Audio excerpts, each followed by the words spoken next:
ब्रह्ममुरारिसुरार्चितलिङ्गं निर्मलभाषितशोभितलिङ्गं जन्मजदुःखविनाशकलिङ्गं तत्प्रणमामि सदा शिवलिङ्गम्। देवमुनिप्रवरार्चितलिङ्गं कामदहनकरुणाकरलिङ्गम् रावणदर्पविनाशकलिङ्गं तत्प्रणमामि सदा शिवलिङ्गम्।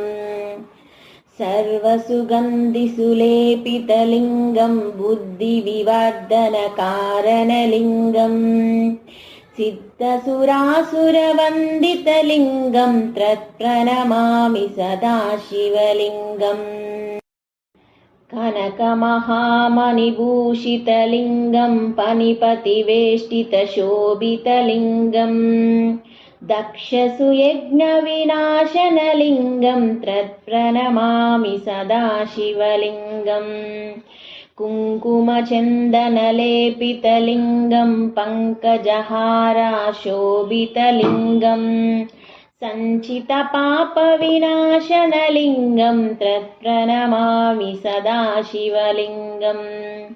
देवगणार्चितसेवितलिङ्गं भावैर्भक्तिभिरेव च लिङ्गम् दिनकरकोटिप्रभाकरलिङ्गं तत्प्रणमामि सदा शिवलिङ्गम्। अष्टदलोपरिवेष्टितलिङ्गं सर्वसमुद्भवकारणलिङ्गम् अष्टदरिद्रविनाशनलिङ्गं तत्प्रणमामि सदा शिवलिङ्गम्।